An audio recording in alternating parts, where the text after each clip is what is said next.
Ada sahabat Nabi Muhammad SAW. Satu ketika Nabi dalam sebuah majlisnya apa? Mengatakan ittala alaina rajulun min ahlil jannah. Akan masuk ke dalam majlis kita ini seorang pemuda calon penghuni surga. Ini kata Nabi nih. Ittala alaina rajulun min ahlil jannah, gitu ya. Akan masuk kepada kami ke dalam majlis ini seorang pemuda calon penghuni surga. Tiba-tiba ada yang masuk kan? Ada yang masuk sini. Siapa dia? Sahabat ketika si pemuda ini masuk nggak ada yang kenal. Nggak ada yang kenal siapa ini. Tapi dari tampangnya emang wajahnya bersih gitu, bersinar gitu ya. Pakaiannya putih gitu kan. Wajahnya pun bercahaya gitu kan. Jenggotnya masih basah dengan wudhu. Rambutnya hitam gitu kan.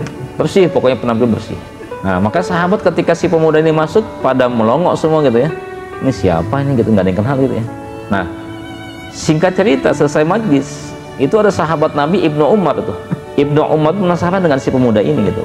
Maka selesai majlis, Ibnu Umar berkata kepada si pemuda, wahai pemuda, bolehkah aku menginap di rumah malam ini? Ya mungkin ya 3 harian lah aku menginap di rumahmu gitu kan. Karena aku ada sedikit masalah dengan orang tuaku ya. Padahal ini bohong aja sebenarnya. Bohong untuk kebaikan ya.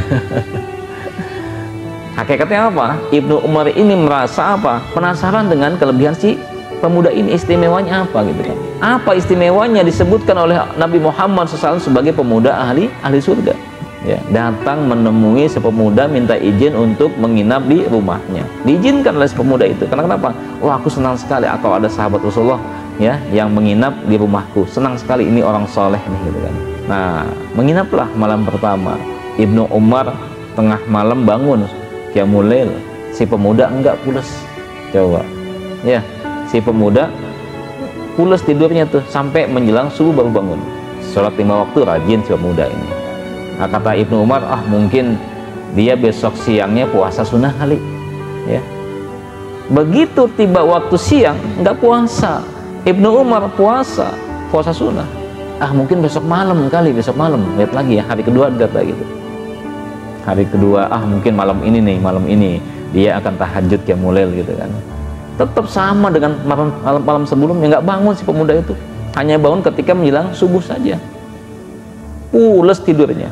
Puasa nggak siang ini dia? Nggak puasa juga. Makin penasaran sih Ibnu Umar ini apa istimewanya si pemuda ini? Apa sih istimewanya?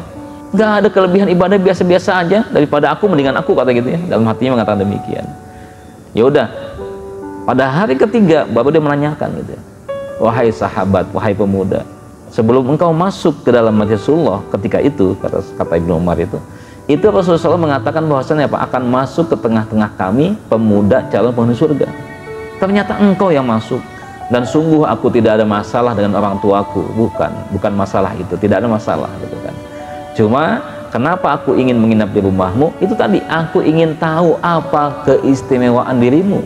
Tapi setelah 2 malam 3 hari menginap di rumahmu di sini ya, tidak ada istimewanya daripada dirimu. Kamu nggak qiyamul lail, kamu nggak puasa sunnah. Apa gerangan yang engkau lakukan?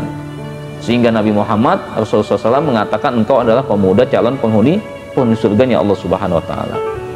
Apa kata si pemuda? Wahai sahabat Rasulullah, benar apa yang engkau katakan. Aku ini tidak ada istimewa ibadah, tidak ada. Tetapi aku ada kebiasaan. Apa kebiasaannya? Setiap menjelang tidurku, aku melakukan muhasabah kepada diriku. Jadi merenung sejenak dia tuh. Ya, kalau kita makan enggak begitu ya, apalagi udah capek banget ya. Habis shift 2, begitu nyampe rumah langsung blok aja. Sampai kadang doa tidur pun lupa ya. Padahal kan ada sunnah-sunnahnya ya. Sebelum tidur itu bersih-bersih diri gitu kan ya. Kalau bisa dalam keadaan wudhu. Kemudian apa? Ya, sebelum tidur itu kita membersihkan tempat tidur kita. Ya, pakai ujung kain kita, pakai baca Bismillahirrahmanirrahim 3 kali itu. Karena kenapa? Ya, kita nggak tahu siapa yang tidur di atas itu sebelumnya. Kata Nabi, ada kemungkinan makhluk halus tidur di atas itu. Baru setelah itu tidur, setelah bersih-bersih gitu kan, setelah membersihkan kasur kita, baru baca doa.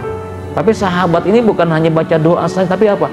Dia merenungi dirinya, muhasabah. Ya Allah, dia renungi itu mulai dari pagi sampai ketemu malam itu ya. apa saja dosa yang sudah dia lakukan. Jika dia dapatin dosa satu hari itu, dia langsung minta ampun kepada Allah Subhanahu wa Ta'ala. Jika dosanya kaitan dengan makhluk, dengan manusia, maka dia pun berupaya untuk apa? Untuk meminta maaf saat itu juga. Kalau tidak sempat, esok paginya dia niatkan untuk meminta maaf kepada saudaranya itu. Nah, kalau zaman sekarang kan lebih gampang lagi minta maaf ya.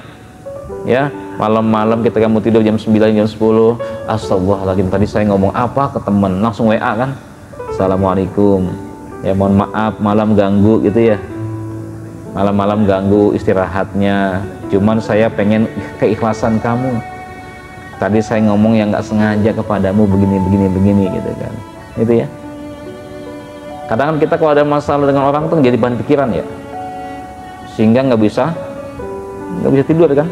Semalam, aduh, guling sana ya Allah, ini kenapa ini? Ya itu tadi, karena hati kita itu sudah terguncang dengan kesalahan tadi. Dan ketika ada yang melakukan kesalahan kepadaku pada hari itu, langsung aku berusaha melapangkan dadaku dan memaafkan kesalahannya. Itulah yang dilakukan sahabat si pemuda ini, yang dikatakan oleh Nabi Muhammad SAW sebagai calon penghuni surganya Allah Subhanahu wa Ta'ala. Maka muhasabah itu nggak mesti nunggu awal tahun, nggak mesti.